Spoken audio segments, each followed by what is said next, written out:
Hi guys, I'm Lisa Reed. In this video, I'm going to teach you how to read a chord diagram, and I have 3 different examples. So let's get into it. This is our first example, and we have C major. So the vertical lines represent our strings, and we go from thickest to thinnest.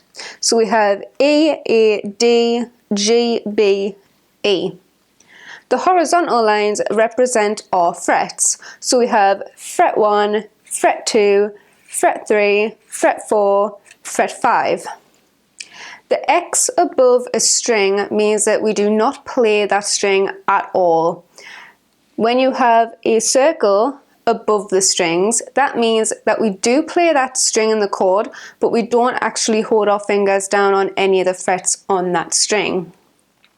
When we have circles that are on a line, so for example, this is the A string, that means that we hold a finger down on fret 3.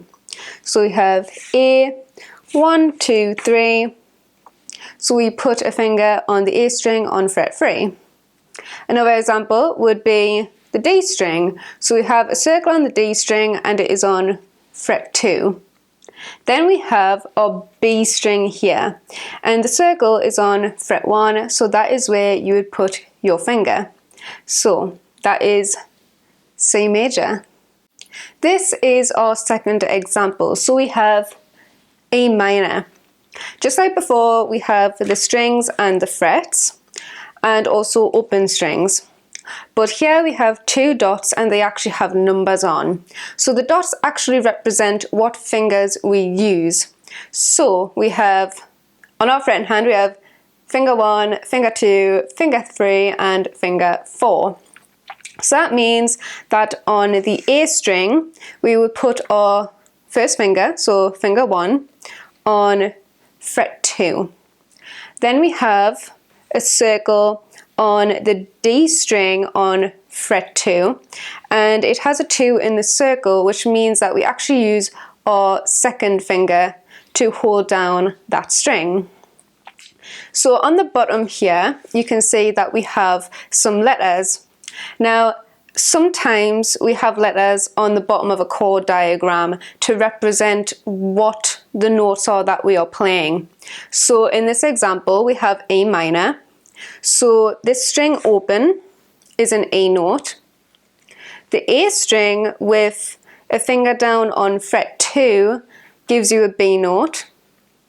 A finger down on the D string on fret 2 gives us an A note. The open G string gives us a G. The open B string gives us a B.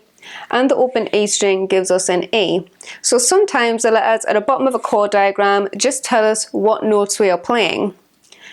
A different example would be sometimes we have letters on the bottom of a chord diagram that simply tell us what the strings are. So if it was for that reason, it would be E, A, D, G, B, E.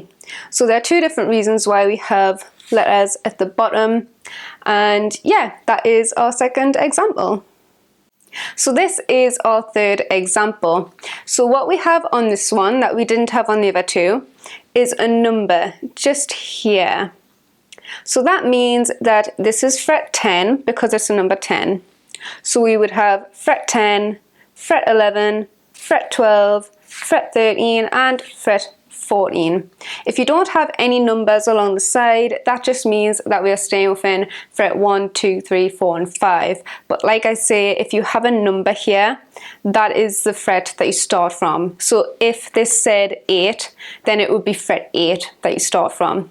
But this says 10, so this is fret 10. Just like on the other example, example 1, we have an X, so that means we don't play that string. And we have a 1 here and a 1 here followed by this. Now this means that we hold finger 1 down on those strings, so we bar it because this right here is a bar chord. So that means that we use our first finger to hold down the A, D, G, B and E strings. And much like the other example, we have numbers. So this tells us what fingers we actually use to hold down the chord. In the last example, I explained to you what the letters were at the bottom. So on example 2, they were just telling us what the notes are for that chord, so what notes that were getting played. On this example, we have E, A, D, G, B, E. So this one is actually just telling us what the names of the strings are. So that is example 3.